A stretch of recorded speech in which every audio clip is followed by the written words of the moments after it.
Começou. Boa noite, pessoal, boa noite a todos.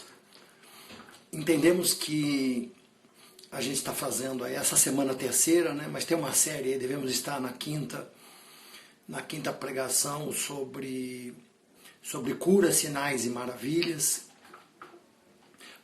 Gostamos bastante desse sistema de séries, né? Porque não por acaso as televisões também, né? As empresas fizeram isso, de filmes, porque isso faz com que as pessoas acompanhem uma série, elas entendam o que acontecia nos capítulos anteriores e elas no final elas entendem o começo, meio e fim. Nós estamos falando do livro de Atos. Sou José Carlos Sampaio, Igreja Cristã Verbo Morumbi. Estamos falando do livro de Atos dos Apóstolos, um livro que não tem conclusão, né, de quando foi escrito, porque a conclusão é lá no final dos tempos. A conclusão é lá no final dos tempos, quando você pega o livro de Atos, no começo, quando Jesus é ascendido ao céu, ele penetra no céu, se senta à direita de Deus Pai, e os anjos, dois varões, a Bíblia diz que dois varões de branco, eles olham e falam para o povo assim: por que vocês estão olhando? Por que vocês estão olhando para o céu? Porque esse Jesus Cristo, ele vai voltar do céu.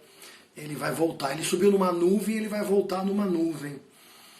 E fiquem tranquilos que ele vai voltar. Eu entendo esse posicionamento dos anjos, essa autoridade com que os anjos falaram para o povo que estava atônito olhando para os céus, porque tudo isso tinha sido ensinado para os discípulos da mesma forma que foi ensinado para os discípulos de Jesus, que quando Jesus ressuscitasse, Jesus falou para eles: olha, quando eu ressuscitar, eu encontro com vocês na Galileia, né? Vocês vão para a Galileia que eu vou encontrar com vocês lá. E ao contrário disso, eles não entenderam e não conseguiram obedecer naquela época e nem entenderam que estavam conversando com Jesus a caminho de Emaús. Eles foram entender que Jesus estava no meio deles por causa da cena da pesca, da ceia. E eles falaram: bom, já vimos isso em algum lugar. Eles reconheceram Jesus. Pedro estava nu. Pedro estava pescando nu, claro que a nudez daquela época era diferente. Vamos combinar que a nudez de hoje é bem diferente da nudez daquela época, mas Pedro não devia estar com aquelas roupas maiores, estava nu pescando, quando Jesus já tinha dito para eles que não era para estar pescando, que era para estar pescando homens, né? Jesus, quando fez a grande pesca, disse para eles: ó, ide por todo mundo, pregai o evangelho a toda criatura da terra, aqueles que crerem e forem batizados serão salvos. Mas eles estavam com medo, eles estavam dispersos. Mas quando Jesus voltou, encontrou com eles, a Bíblia diz que durante 40 dias Jesus ficou no livro de Atos aqui na terra, com sinais indubitáveis, né, infalíveis, de que Jesus tinha ressuscitado, e ficou dando ensino para os apóstolos pelo Espírito Santo. Ficou ensinando para os apóstolos tudo aquilo que eles deviam fazer. Ele foi ascendido ao céu, como falamos, né? Dois anjos, dois varões de branco, que disseram para eles: olha, isso não acaba aqui, vocês continuem a tarefa de vocês. É impressionante, né, como o povo para as tarefas, como os israelitas paravam as tarefas, como os judeus e todos aqueles que haviam se convertido paravam as tarefas, né? Uma coisa impressionante. Você vê hoje algumas pessoas se preocupando com o dia da volta de Jesus, que Jesus vai voltar amanhã, depois da manhã, quando Jesus falou para eles: olha, vocês não vão saber o dia, a hora, isso só compete ao Pai. Quando Jesus falava com eles, eles perguntaram para Jesus: Jesus, quando é que Israel vai ser restaurada? Isso não compete a vocês, Jesus falou para eles. Né? Quando Jesus falou do reino de Deus, eles entendiam que era parecido com o reino de Davi, que aquela Israel ia vencer politicamente. Eles estavam entendendo o reino de Deus politicamente, como alguns entendem o reino de Deus politicamente. O reino de Deus nasce dentro de nós. O reino de Deus é a chegada do rei na terra, com poder e grande glória. O reino de Deus nasce dentro de nós. O reino de Deus está dentro de nós. Isso chama-se Espírito Santo. E a partir do reino de Deus dentro de nós, ele se manifesta fora de nós com atitudes, atos dos apóstolos, para que nós sejamos sal da terra e luz do mundo. Nós venhamos a salgar a terra, nós venhamos a fazer diferença nesse churrasco aqui da terra. Aliás, um churrasco bem confuso, né? O churrasco da terra bem confuso. Assim como os israelitas se confundiam, os discípulos se confundiam. Assim como todas as nações do mundo, quando viram o Espírito Santo descer em Atos, eles se confundiram, eles falaram, o que é isso? O que é isso? O que está acontecendo aqui? As religiões até hoje estão confusas. Elas não conseguem ter uma inteireza daquilo que Jesus ensinou sobre a adoração que é em espírito e em verdade. Algumas pessoas um dia disseram para mim, até algumas pessoas que eu ensinei, falaram, lembra, José Carlos, quando você nos ensinou que a adoração era em espírito ou verdade? Eu disse, opa, não foi um ensino desse jeito, é em espírito e em verdade. É uma somatória. Assim como Jesus é Deus e homem, em Jesus habitam toda a divindade de Deus, mas a humanidade de Jesus Cristo, a palavra também é em espírito e em verdade. Eu vejo algumas pessoas falando em equilíbrio da igreja tradicional para a igreja pentecostal. Eu não vejo isso como equilíbrio, eu vejo isso como o devido balanço. Como um balanço, um balanceamento da igreja que era legalista, que a igreja que era baseada em usos e costumes. O apóstolo Paulo chama de rudimentos fracos da fé, que tem aparência de religião, mas pouca eficácia. Eu não vejo eu não vejo um equilíbrio.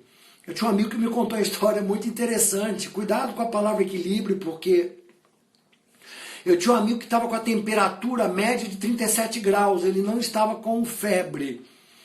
Ele contava, era uma piada, ele estava com a cabeça no micro-ondas e os pés no refrigerador, na geladeira.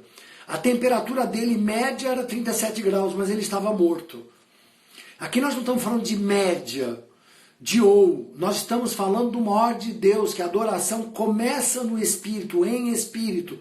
Portanto, o livro de Atos, ele traz para que os apóstolos conseguissem essa autoridade no nome de Jesus. Nós ensinamos sobre autoridade.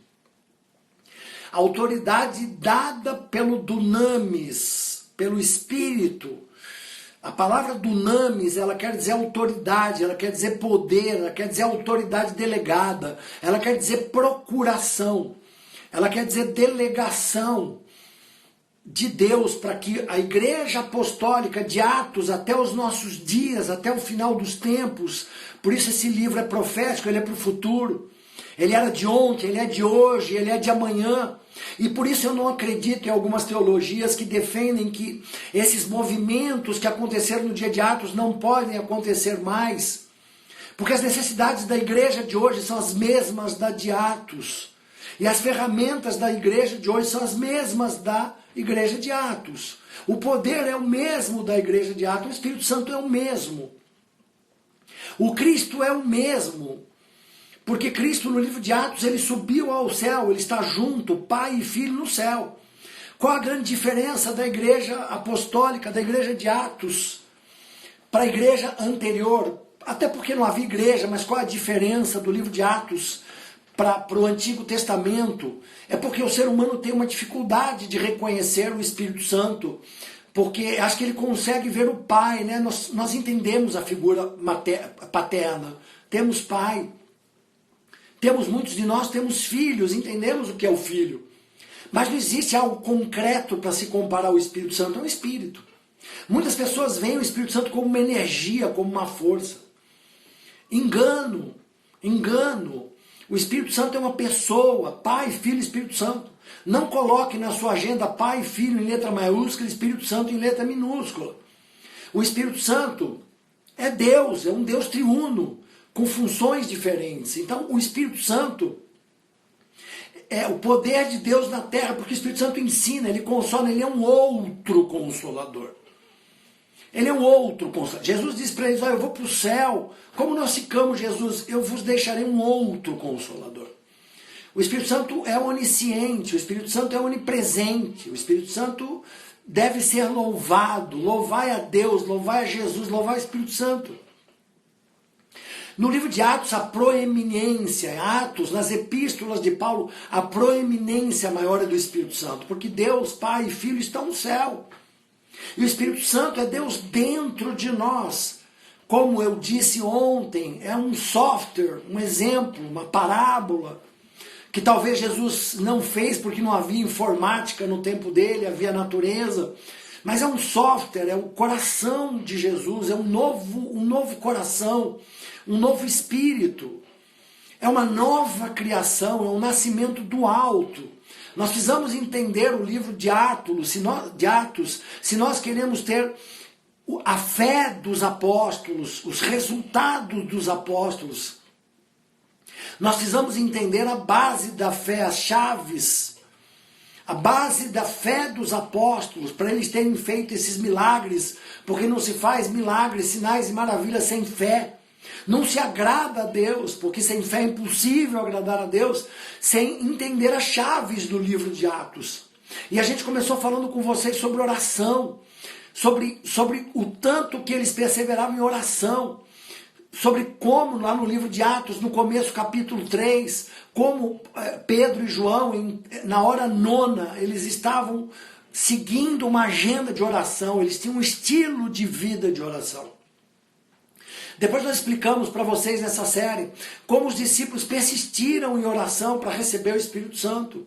Eles estavam unânimes, quer dizer, eles estavam no mesmo espírito, em unidade. Eles estavam em harmonia, melhor palavra, orando. Como o Espírito Santo desceu na descida, quando houve o estrondo do Espírito Santo. Depois eu quero lembrar do estrondo. Eles estavam em oração quando eles foram perseguidos. E eles voltaram para os seus para contar, porque eles viviam no templo e nas casas em oração. Olha, nós precisamos orar. E nessa oração eles pediram para Deus, olha, Deus, olha para as ameaças.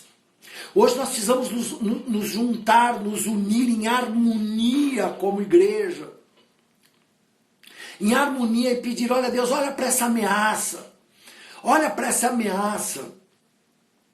ameaça do vírus, das pragas, mas não só para essa ameaça.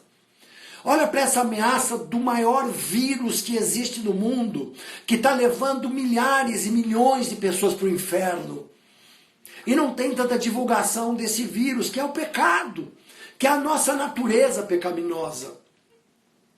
Uma das teses desses vírus todos que vêm nos últimos 7 anos da China para o mundo, uma das teses desses vírus, teses teológicas, é que esses vírus vêm por causa do pecado. Porque se vem da parte de Deus, Deus só disciplina os seus filhos por causa dos defeitos, do pecado. Um pai que é um bom pai disciplina os seus filhos. Se esse vírus vem da parte do diabo, é porque o diabo encontrou falhas, porque o diabo anda ao vosso derredor procurando a quem possa tragar. E a quem que ele pode tragar? Aqueles que não obedecem a Deus. Se esse vírus vem de uma colheita, de uma má plantação, a Bíblia diz, não se engane o homem, tudo que ele plantar ele vai colher, ele vem de uma plantação má, nossa, como humanidade. A Bíblia diz que todos pecaram, estão destituídos da glória de Deus. Então existe um vírus muito maior que mata milhões de pessoas. E não mata com 80 anos, com 70 anos ou com 40 anos. Mata por mais de 1000 anos, pela eternidade. As pessoas que não são curadas, não são purificadas desse vírus, elas vivem no inferno na eternidade. Isso não é história da carochinha. Isso é uma verdade de quem conhece a palavra de Deus. Então, voltando lá atrás, quando os homens ficavam olhando para os anjos que subiam no céu, me parece muitas vezes a igreja, quando dorme, quando não entende, fica pescando, nua, e não entende que tudo isso é para que você vá para o mundo pregar o evangelho. E se não dá para pregar o evangelho lá de fora, faça como Paulo, pregue de dentro da cadeia, pregue de dentro da sua casa, pregue do seu celular, pregue a tempo, pregue fora de tempo. O apóstolo Paulo dizia: filhinhos, é chegado o final do tempo. É chegada a última hora. O que ele queria dizer com isso? Não é que vai chegar amanhã.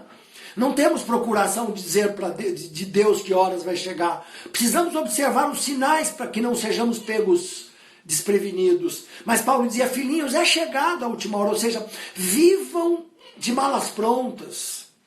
Como o povo de Israel no Egito, vivam de malas prontas. Quando as pragas chegarem, eu vou dar uma chance para vocês. Filho, vivam de malas prontas. É iminente. Vivam com uma pressa. Vivam como cidadão do céu. Vivam como embaixadores. Essa não é a vossa pátria. Esse não é o vosso lugar. O que acontece é que nos apaixonamos às vezes, até demasiadamente pela igreja. Às vezes temos idolatria pelo templo. Davi queria construir um templo para Deus. Deus falou: você não vai construir um templo. Você é um homem de guerra, eu vou deixar o seu filho. Mas quem poderá construir um templo para Deus? Deus falou claro para Davi. Ninguém. E a misericórdia, a graça é tão grande que no livro de Atos nós passamos, no Novo Testamento, a ser templos do Espírito Santo. A gente quer fazer coisas suntuosas para Deus. Deus falou: vocês são a minha maior arte, a minha criação, a minha excelência. Vocês perderam a minha glória lá no paraíso, mas através de Jesus Cristo eu vos devolvo a minha glória. Nós somos templos do Espírito Santo. A igreja de Atos, ela aprendeu a viver nessa nova dimensão. Ela aprendeu a viver na dimensão do céu para a terra. Sentados lá em Efésios com Jesus nas regiões celestiais. Sim, estamos sentados com Jesus nas regiões celestiais. Precisamos enxergar o mundo de cabeça para baixo. Por isso que eu sou um pregador. Eu sou um cristão que gosta de pregar a palavra de Deus. Eu gosto de pregar início, meio e fim. Os grandes defeitos ou heresias, eles surgem quando pegamos o bonde no meio da viagem. Por isso eu estou dando esse quadro para vocês de início, meio e fim. Todos pecaram, o homem pecou. E quando Jesus veio como segundo Adão, ele perdoou os nossos pecados, purificou as nossas injustiças. A Bíblia diz que nós somos feitos justiça de Deus, somos feituras da sua mão. Então nós precisamos entender o livro de Atos, entender a oração do livro de Atos, que era uma oração sem cessar, era uma oração fervorosa, era uma oração privada. Em Mateus, entra no seu quarto. Era uma oração intercessória. A igreja precisa de intercessores. Intercessão significa orar no lugar de outras pessoas. Estamos, a nossa igreja, juntos com muitas igrejas, em jejum e oração, intercedendo pelos idosos, pelos médicos, pelos governantes, pela nação. Só é difícil às vezes, mas é mandamento, interceder por algumas emissoras de televisão. Como é difícil. Mas precisamos interceder também. Precisamos interceder também.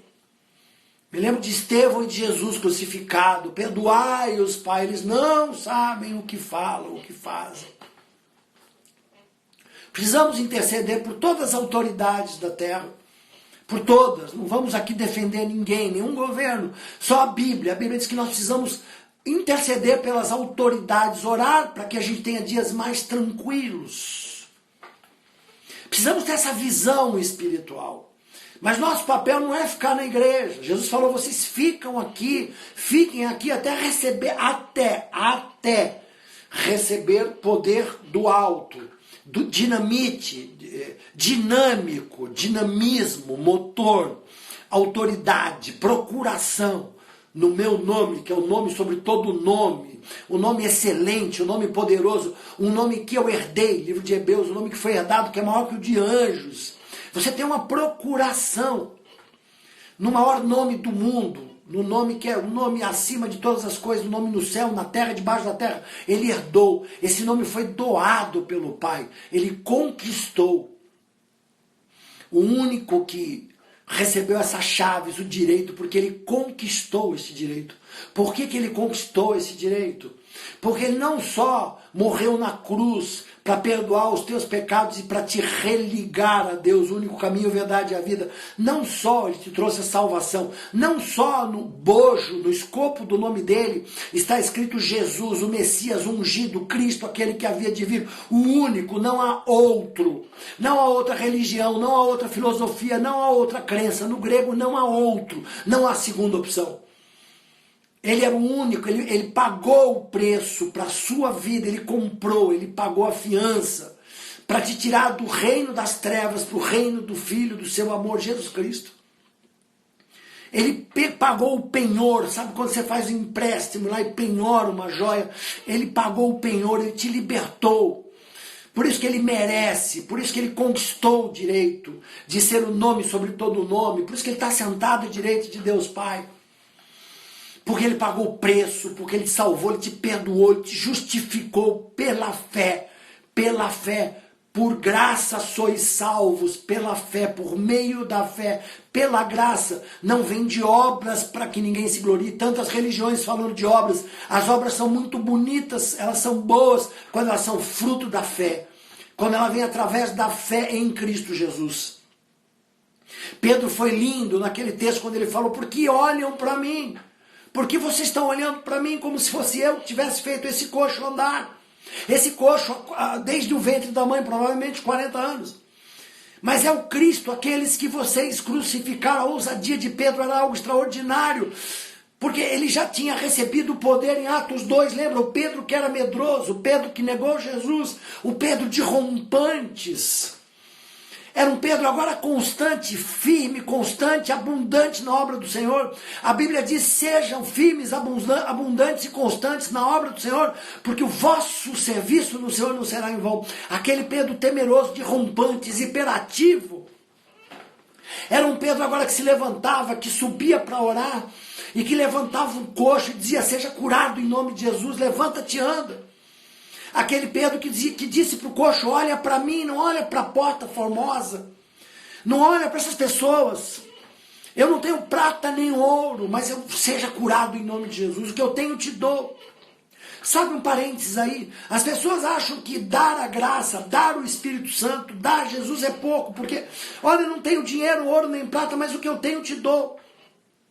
Quando o apóstolo Paulo diz, olha, ele estava orando por uma cura e Deus falou para ele, a minha graça te basta, as pessoas minimizam isso. Olha, o que eu tenho te dou, eu não tenho nada, sabe, você queria uma esmola? Não é isso. A graça não é só um favor imerecido da salvação. A graça é receber o Espírito Santo para passar por aquilo que tiver que passar. A graça é receber essa dinamite nas tuas mãos, esse poder, para ficar vivendo no meio de um vírus que está arrastando o mundo, com a economia atrás, a galope, mas conseguir viver e passar por que tiver que passar. Não é uma esmolinha. Porque aquela porta de Formosa, ela era de ouro, prata e bronze. Ela era parruda, como eu ensinei, ela era uma profecia sobre Jesus. Ela era uma porta que tinha que ser aberta pela chave, pela autoridade que foi delegada para Pedro, para João e para toda a igreja, não só para Pedro. Aquela porta era uma porta de religiosos, de ricos, comerciantes, mas não era estendida aos coxos, aos doentes, às prostitutas, aos pobres, aos aleijados. Jesus disse, quando ele entrou na sinagoga, hoje se cumpriu aquilo que foi dito pelo profeta, o Espírito do Senhor está sobre mim. O Espírito do Senhor está dentro de mim, mas está sobre mim. E ele me ungiu para pregar a libertação, para quebrar cadeias, e para pregar aos pobres, para libertar os cativos, e para anunciar mais uma vez lá na frente o ano aceitável do Senhor, a vingança do nosso Deus. Por quê? Porque vai haver sim uma vingança para aqueles que não ouviram, que ouviram, perdão, porque todos vão ouvir, mas para aqueles que não receberem o Senhor Jesus como Senhor e Salvador. Vai haver um dia da vingança do nosso Deus. Isso é uma pequena amostra do que uma praga pode fazer. Mas tem muita coisa que pode vir no dia da vingança do nosso Deus. É tipificado pela arca de Noé, no dilúvio, porque a Bíblia diz que Deus fechou a porta da arca. Agora nós estamos no tempo de Noé, o pregoeiro. Era uma parábola, também foi verdade. É tempo de salvação. A porta da arca está aberta, vem para Jesus você também. Mas vai haver um tempo que a porta vai ser fechada. E o grande dilúvio, que não vai ser um dilúvio, mas o grande apocalipse, no Armagedon, no Vale do Megido, e aí a coisa vai pegar muito mais. Vai ficar muito mais difícil. Isso aqui é um treino para a igreja ir acostumando e para as pessoas começarem a sentir um pouco mais de temor e tremor na presença do nosso Deus. Deus é maravilhoso, Deus é bom, Deus é poderoso. Não dá para brincar com o nome de Deus. Não dá para brincar, não dá para não ter reverência. Não dá para não ter reverência com o nome do Espírito Santo. Pai, Filho e Espírito Santo na mesma dimensão de Deus. Não é uma força, uma energia. Paremos de ser como os religiosos do tempo de Israel, que por causa das suas tradições, Jesus falou para ele, por causa das suas tradições, vocês não me reconheceram. Paremos. Não deveria haver a igreja pentecostal ou a igreja tradicional. Todas as igrejas deveriam ser pentecostais no sentido de respeitar e viver o Pentecostes até os dias de hoje, porque Jesus é o mesmo ontem, hoje e eternamente. Em espírito e em verdade. Não deveríamos ter uma divisão tão, uma fronteira tão veemente. Não deveríamos ter o abuso do Espírito Santo, por um lado, e por outro lado, um preconceito, às vezes uma resistência, uma resistência ao Espírito Santo. Precisamos acreditar no livro de Atos, precisamos agir à altura da comunidade amorosa de Atos, não só no poder de milagres, sinais e maravilhas, mas como comunidade do amor que iluminava, que era respeitada, que obedecia, porque a comunidade tinha o caráter de Cristo. Lembra? O Espírito Santo dentro de nós, ele nos dá o caráter de Cristo, sobre nós ele nos dá o poder de Cristo. Dentro e sobre nós, caráter e dons, tudo dado pela graça no autor e consumador da nossa fé. É para essa igreja, é para esse avivamento que devemos caminhar como igreja cristã. Então falamos me perdoem, estou sozinho em casa. Devemos falar no nome de Jesus. Devemos falar na autoridade do nome de Jesus. Devemos falar em sinais, maravilhas do nome de Jesus Cristo. De tudo aquilo que Ele tem feito por nós. Não devemos ser tímidos. A nossa timidez, os tímidos não herdarão o reino de Deus.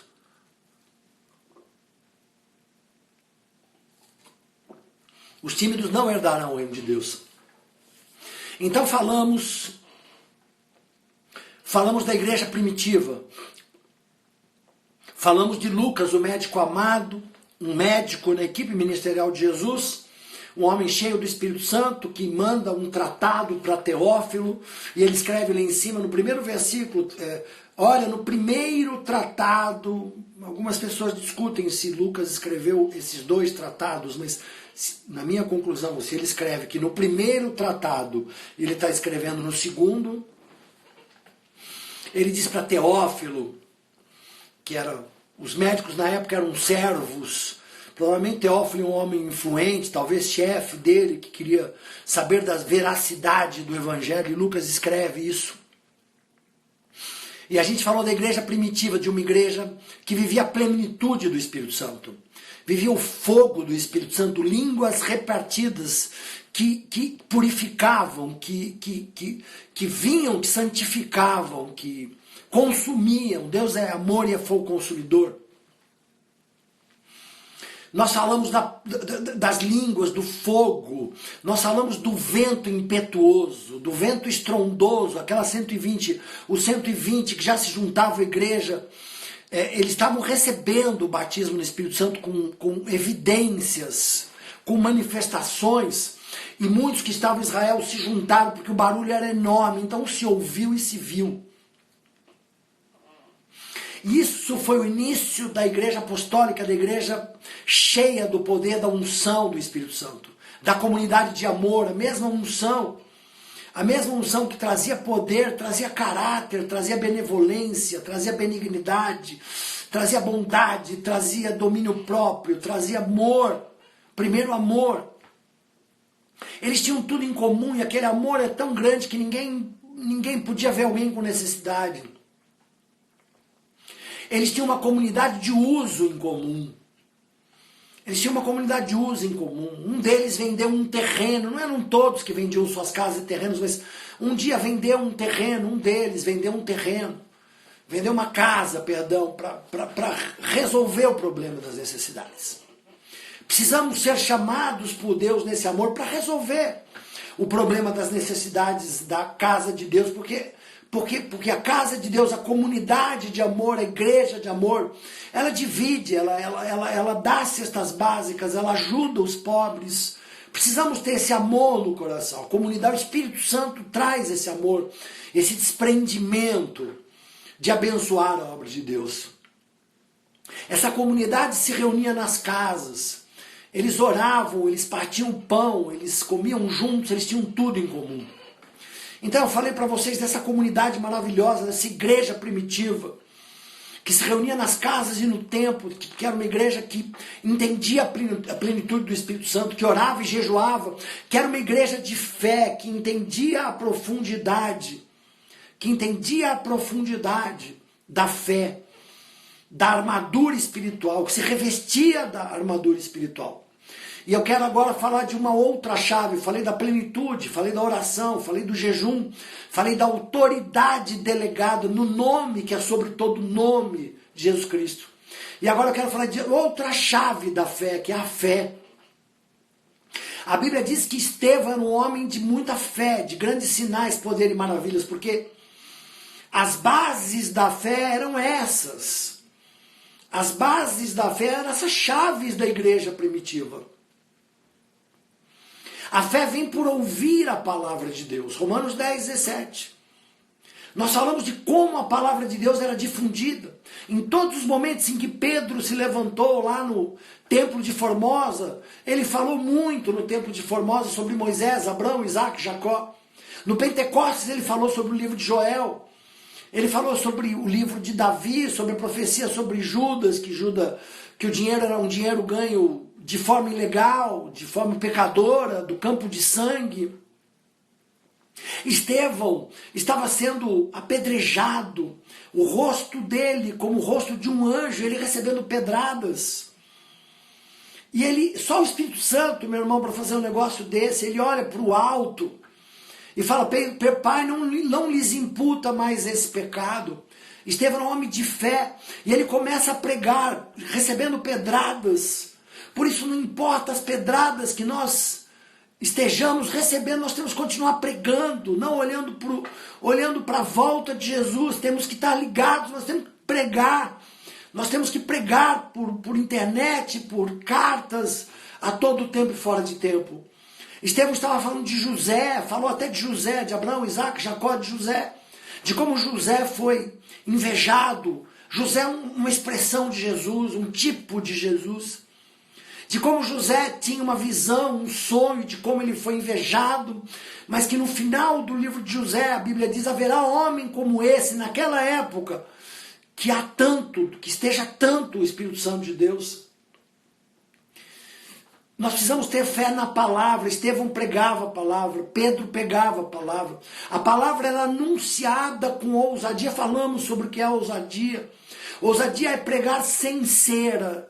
Ousadia é pregar a pura palavra de Deus, não mercadear a palavra de Deus. Palavra que tem que ser pregada para agradar a Deus e não agradar a homens. Pregar com autoridade, com unção, com poder, não com religiosidade, como Jesus, que foi invejado porque ele pregava com autoridade. E autoridade significa que quando a gente está pregando a palavra de Deus, sinais, maravilhas, milagres acontecem. E se você quer viver o seu milagre hoje, você vai viver o milagre da fé hoje. Se você crer e confessar, você será salvo. E não salvo só de ir para o céu, mas terá salvação, cura e poder aqui na terra. A fé, a Bíblia diz 4 vezes. A fé, meu justo viverá pela fé. 4. Nós não temos a fé como mais um recurso. A fé é o nosso estilo de vida. A fé é o nosso piso. A fé é o pilar da nossa ponte. A fé é uma substância. 4 vezes o meu justo viverá pela fé, a partir da minha fé. A fé não é para ser usada no final. A fé, a tradução é a origem de tudo. A salvação originou-se na fé. A fé é a origem. A fé é sólida. Quando Pedro andou sobre as águas, ele andou sobre a fé. A fé é sólida. Ela te dá suporte. Ela te empurra para cima. A fé é o suporte, a certeza, a convicção, o fundamento, as evidências. A fé pode ser medida. A fé pode ser aumentada. Jesus via a fé. A Bíblia diz que Jesus viu fé. Pedro teve uma pequena fé e andou sobre as águas. Jesus elogiou uma grande fé do centurião. Nunca vi fé como essa em Israel. Agora a fé, Deus não faz acepção de pessoas. A fé é dada numa medida para todos nós. A questão é o que fazemos, se desenvolvemos a nossa fé. Devemos desenvolver a nossa fé com temor e tremor, como a nossa salvação. E como é que nós musculamos a nossa fé? Como é que nós trabalhamos a nossa fé? Romanos 10:17, a fé vem por ouvir a palavra de Deus. Ouvir e ouvir a palavra de Deus. A fé é a certeza das coisas que se esperam. Se você tem um desafio de fé, se você tem uma enfermidade, se você tem um desafio de trabalho nessa época, de manter suas finanças, a fé é a certeza das coisas que se esperam. É a solidez. É a atitude mostrada. A fé dá para ser vista. As suas atitudes mostram a sua fé. Quais são os elementos da fé? São os elementos da fé: crer, confessar e agir. Crer, mas a fé, como disse Pedro, é a fé em Jesus. É a fé por Jesus, não é a fé de Pedro, é a fé em Jesus. Jesus é a solidez da nossa fé. Ele é a rocha da nossa vitória. Uma casa que é plantada na rocha. Uma casa que é edificada, na rocha. Vem o vento, vem a chuva, essa casa não cai. Um homem prudente construiu a sua casa na rocha. Construa a sua casa na fé em Jesus, na rocha. Jesus, a fé em Jesus é a nossa vitória. O meu justo viverá a partir da fé. Tudo se origina na fé. A fé nos salvou por meio da fé, nos justificou. E as grandes bênçãos da Bíblia são atingidas por causa da fé. Mas precisamos entender o crer, o confessar e o agir por fé. Crie, por isso falei. A confissão é uma evidência da nossa fé. Precisamos confessar a salvação. Somos salvos, Romanos, a partir da confissão da nossa salvação. Crie com o coração e falei com a boca. Você precisa começar a confessar. Ezequiel 37, profetizar. Você precisa começar a dar vida às suas promessas. Confessar. Fé é confissão. Fé é crer, confessar e agir segundo a fé. Agir à altura das promessas. Agir à altura da palavra de Deus. Precisamos crer, confessar e atuar segundo a palavra de Deus. Crer em Jesus Cristo. Crer nos milagres que Ele fará. Crer no que a palavra diz de quem Jesus é. Ele é Deus. Crer no que Jesus faz. Ele cura, Ele salva, Ele perdoa e Ele traz prosperidade. Precisamos crer nisso. Precisamos confessar isso. E precisamos agir à altura. O que é agir à altura? É obedecer e confiar. Obedecer e confiar na palavra de Deus. E no caráter de Jesus. E no nome de Jesus. E naquilo que Ele diz que Ele é. Ele é o nosso Salvador. Ele é o nosso Redentor. Ele é o nosso médico. Ele é o nosso advogado. Ele é o nome sobre todo nome. Precisamos tomar posse. Se queremos receber a bênção, precisamos nos apropriar com violência das bênçãos. Todas as promessas têm em Jesus Cristo, têm em Deus o seu sim e o seu amém. Precisamos possuir a terra prometida. Precisamos entrar com veemência na terra e possuir a terra prometida. Crer, confessar e agir, que significa obedecer, confiar e depender. E depender não é o último recurso. A fé é a origem de tudo. E como é que nós somos abençoados? Já para terminar, o que está ligado aos nossos frutos, aos nossos resultados de 30, 60 e 100 para 1? A Bíblia diz na parábola do semeador, né, aquele que a fé é uma semente. A fé é uma semente, né? A palavra também é uma semente. A fé na palavra é uma semente para plantar e para colher.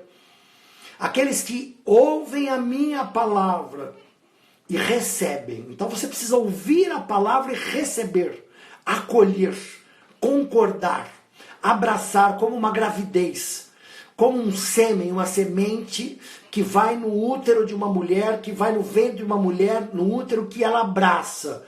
Você precisa abraçar, você precisa receber. A Bíblia fala de receber, a Bíblia fala de reter.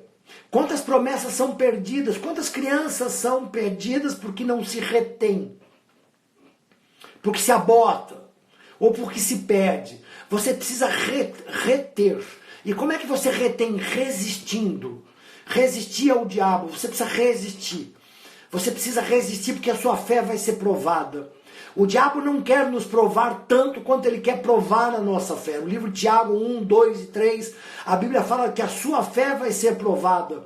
Resistir ao diabo, como Jesus resistiu ao diabo, ele fugirá de vós e os anjos do Senhor virão te alimentar. Então receber, reter e resistir são os segredos de como você vai dar luz à promessa. Você vai dar frutos 30, 60 e 100 para 1. E entender.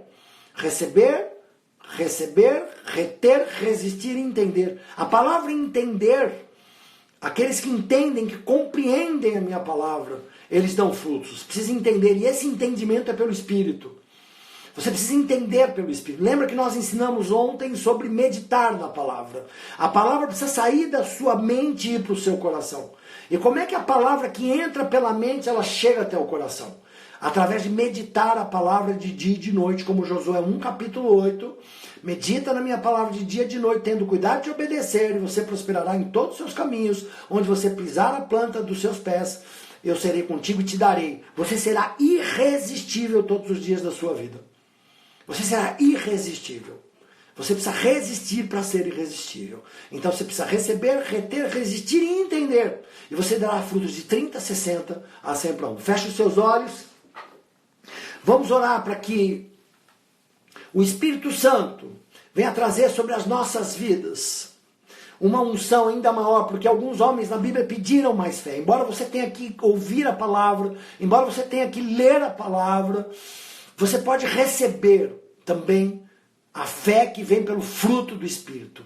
Eu quero que você coloque agora uma promessa que não chegou na sua vida, uma cura que ainda não chegou na sua vida, e você declare a cura agora, você declare essa prosperidade de Deus, essa prosperidade de não sentir falta, né? O Senhor é meu pastor, de nada eu sentirei falta. Você declare essa promessa e você tome posse agora dessa promessa em nome de Jesus Cristo. E eu quero orar com você, eu quero que você medite em algo que Deus falou para você, ou que está como promessa na palavra. Chama oração da fé. A oração não depende de quanto tempo você ora. Porque lá na passagem de Elias, os inimigos de Baal, eles oraram a manhã inteira, gritaram, se rasgaram os pulsos. E a oração de Elias durou 22 segundos. Mas não depende de quanto tempo ou de repetição, mas depende do quanto de fé você aplica na sua oração. Se a sua oração for uma oração de fé, a Bíblia diz para você fazer uma oração de fé. Se for uma oração de fé agora, eu declaro em nome de Jesus, que a oração que você está fazendo agora, declare, abra os seus lábios, crie, por isso falei. Diga assim: Senhor Jesus, eu declaro que eu recebo essa promessa, que ela vai se cumprir. Eu declaro que o remédio do coronavírus já está saindo, já está dando resultado no mundo inteiro, está chegando no Brasil. Eu declaro resistência aos nossos médicos, eu declaro cura aos nossos enfermos. Eu declaro que eu e a minha casa serviremos ao Senhor e que esse vírus não chegará à minha tenda. Eu creio, Senhor, em nome de Jesus, nas tuas promessas. Eu tomo posse da prosperidade financeira em tempo de deserto, porque, Senhor, eu quero abençoar os meus irmãos, abençoar a tua casa. Senhor, eu declaro vitória em nome de Jesus, porque a fé é a vitória que vence o mundo. É o nome de Jesus Cristo. Eu declaro fé e eu creio, Senhor, que receberei. Eu tomo posse agora. Eu tomo posse, Senhor, porque é uma herança, Senhor, para aqueles que são servos seus e que acreditam no nome de Jesus. Na autoridade do nome de Jesus, eu declaro que esse vídeo vai chegar na sua casa, nas famílias, por onde ele passar. Você vai declarar as suas promessas com a oração da fé. E a oração da fé é declarar as promessas do que Deus fala na palavra dele. É orar segundo a vontade de Deus. E Jesus não mandaria Jesus na cruz para morrer, para te sarar, se ele quisesse que você ficasse enfermo. Você tem direito de orar por cura, por prosperidade, para que Deus te dê prosperidade no meio das adversidades. É a oração da fé. A Bíblia diz que a oração do justo pode muito pelos seus efeitos.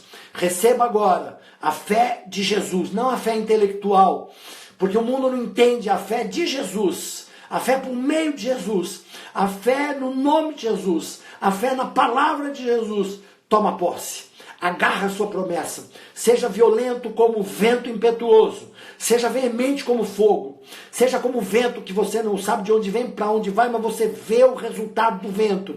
A fé é como o vento, você não vê a fé, mas você vê o resultado da fé, e o resultado vai ser 30, 60, 100 para 1. Para aqueles que não frutificavam, eu libero hoje na sua mente, eu libero a tua mente, perdão, e eu libero no teu espírito o crescimento da fé, e eu libero que as promessas vão se cumprir, que Deus está vendo a tua fé, porque Ele pode ver a tua fé.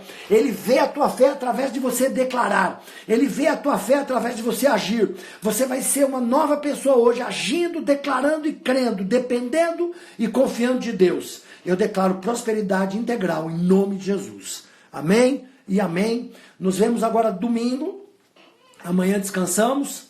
E domingo nós vamos informar aqui, amanhã nós já informamos o horário, talvez façamos alguma correção de horário, já que as pessoas estão em casa, e nós falaremos com todos vocês sobre domingo, mas vamos pregar, continuar nesse tema, as ferramentas de Atos, as chaves de Atos. Não percam essa série, junte essas pessoas que você ama essa série, pregue a tempo e fora de tempo, dê resultados, meu irmão, dê resultados, não fica olhando para a volta de Jesus só, dê resultados como igreja apostólica, comece a impor as mãos. A Bíblia fala para você impor mãos sobre os doentes, que eles serão curados. A Bíblia fala que você tomará, como Paulo, uma substância, eu vou falar sobre Paulo também depois, né? Uma substância mortífera, ela não te afetará. Que demônios não te resistirão, seja irresistível. Saia declarando essa palavra de fé, envie esse vídeo para todos os lugares, que eu tenho certeza que a fé, que é uma substância, vai aumentar em nome de Jesus. Amém? Vá em paz, que o Senhor te abençoe.